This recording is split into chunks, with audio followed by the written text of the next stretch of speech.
अगर आपको हमारी वीडियो पसंद आती हो तो लाइक एंड सब्सक्राइब जरूर कर दिया करें। धन्यवाद।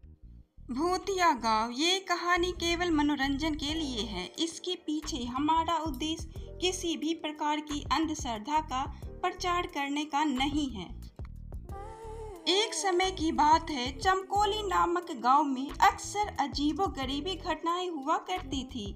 गांव वालों का मानना था कि उनका चमकोली गांव शापित है। जब भी कोई गांव वाला गांव के जंगल में जाता तो वह जिंदा नहीं बचता। गांव का चंदू किसान अपनी गाय के साथ जंगल के रास्ते होते हुए गांव जा रहा था। रात काफी हो गई थी। चंदू, अरे रात काफी हो गई है, मुझे जल्दी निकलना चाहिए था, लेकिन यह गौरी जंगल में चढ़ने लग गई और देर हो गई। गौरी, अब चल जल्दी से, इस जंगल में बहुत अनहोनी घटनाएं होती रहती है। चंदू डरता हुआ अपनी गाय के साथ थोड़ा आगे बढ़ता है तो उसे पेड़ के नीचे एक बुढ़िया घूंघट ओढ़े दिखाई देती है, जो देखने में काफी डरावनी लग रही थी। बुढ़िया हंसते हुए, अच्छा तो तुम आ ही गए। अच्छा हुआ कोई तो इस जंगल में आया। बहुत दिन हो गए किसी इंसान का खून नहीं पिया। आज तो मजा आ जाएगा। शिकार खुद चलकर आया है। चंदू बोला, कौन हो तुम? हमें जाने दो, हमको अपने गांव जाना है। ये सब सुनकर चंदू बहुत डर जाता है और वहां से अपनी गाय के साथ भागने लगता है। चंदू, भाग, अरे तेज भाग मेरी गौरी, नहीं तो आज हम दोनों नहीं बच पाएंगे। तभी वो घूंघट वाली बुढ़िया उसके सामने आ जाती है और अपने लंबे लंबे नाखूनों से चंदू को मार डालती है, उसके बाद उसकी गाय को भी। अगली सुबह ये खबर गांव वालों को पता चलती है। गांव के लोग ये जानकर बहुत हैरान हो जाते हैं। गांव में आदमी, अरे भैया सुना है, उस घूंघट वाली बुढ़िया ने कल रात चंदू किसान और उसकी गाय को मार डाला। भैया ये तो अच्छा नहीं हुआ। भैया दूसरा आदमी, हाँ भैया, अब तो इस गांव में रहते भी डर लगता है, लेकिन क्या करे भैया, गांव छोड़कर भी तो नहीं जा सकते ना। वो ये जंगल है, वो गांव के बीचों बीच ही पड़ता है, आखिर जाए तो कहाँ जाए। ये बोलते हुए वो दोनों बहुत उदास हो जाते हैं। चंदू मरने की खबर उसके घर पहुंचती है। चंदू किसान का बेटा पप्पू जोर जोर से रो रहा होता है। वानी, पप्पू की सौतेली माँ, अरे रे, अब बस भी कर दे रोना तू। तेरा बाप तो मुझे छोड़ चलता बना मेरे ऊपर, आखिर मैं कहाँ से खिलाऊंगी तुझे रोटी। मेरा तो खुद का एक बेटा है और तेरे बाबा जो आज तक एक पैसा भी नहीं छोड़ पाए, छोड़ गए तुझे मेरे ऊपर। नहीं नहीं, अब मैं तुझे अपने पास नहीं रख सकती। हाँ, निकल जाए यहाँ से। जग्गू, पप्पू का सौतेला भाई, अरे हाँ माँ, निकालो इसे यहाँ से। पिताजी का सबसे लाडला बना फिरता था, अब आएगा मजा। पप्पू, अरे नहीं नहीं माँ, ऐसा मत कीजिए, मैं आखिर कहाँ जाऊँगा माँ, ऐसा मत कीजिए माँ, पिताजी के बाद अब आप ही मेरा सहारा है। माँ वानी, अरे वो सब मैं कुछ नहीं जानती, समझा, तुझे इस घर से जाना ही होगा, जा यहाँ से। जिसके बाद पप्पू वहाँ से बड़े उदास मन से चल देता है। चलते चलते वो गांव के उसी जंगल में आ जाता है। जैसे ही पप्पू अंदर जंगल में जाता है, उसे डरावनी आवाज़ें सुनाई देने लगती है। वो बहुत डर जाता है।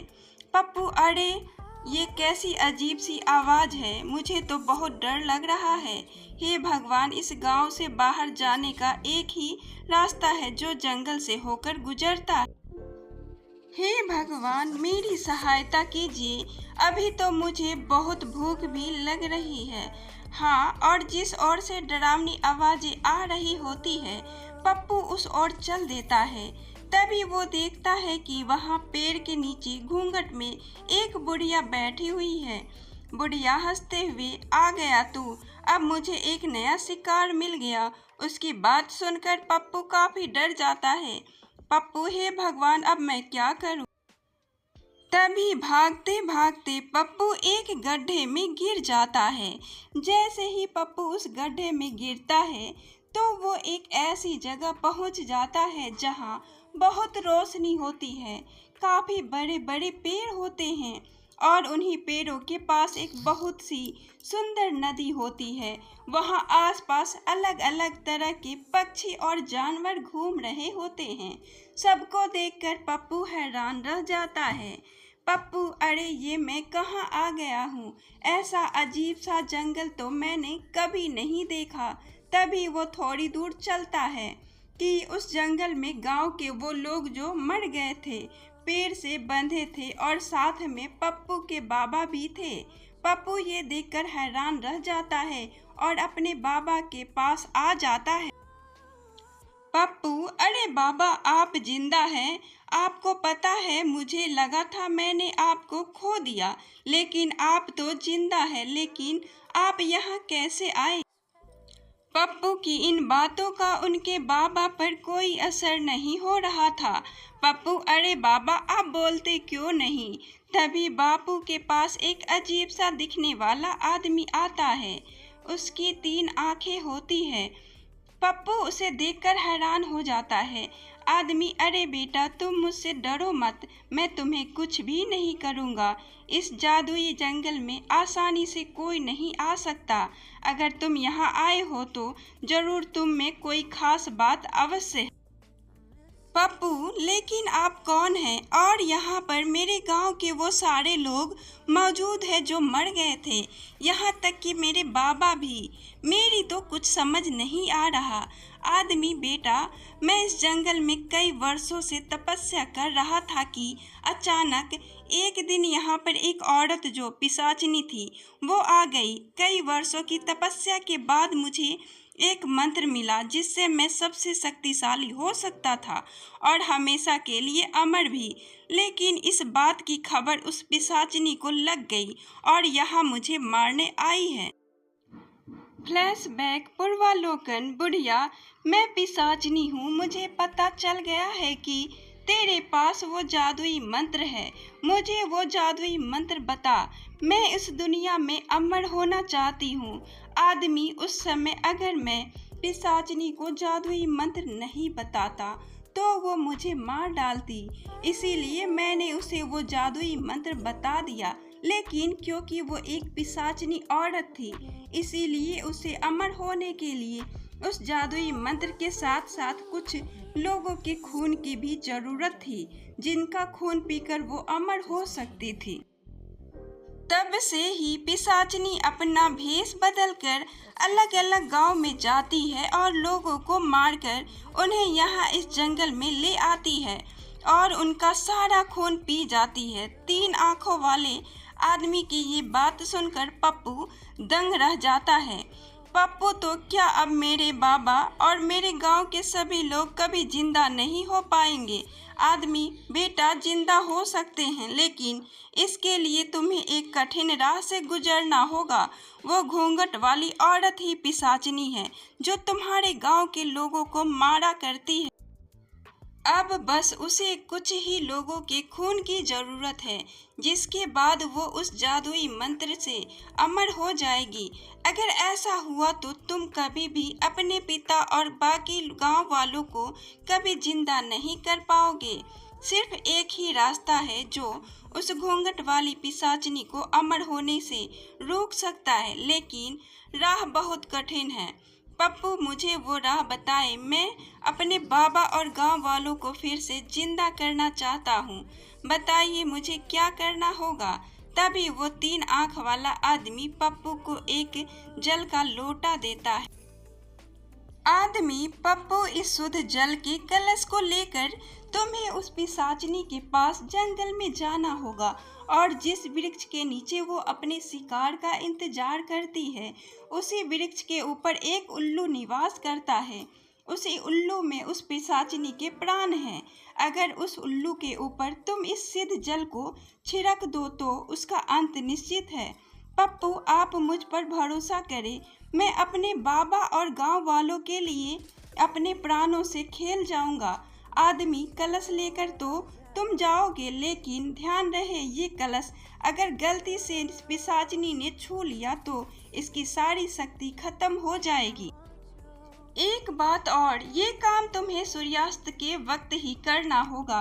अगर उस पहर से पहले तुम काम ना कर पाए तो रात होते ही उल्लू वहां से उड़ जाएगा। उसके बाद उसका पता लगाना बहुत मुश्किल होगा। पप्पू आदमी, कहीं सब बातों का मैं ध्यान रखूंगा। अब आप मुझे आज्ञा दे।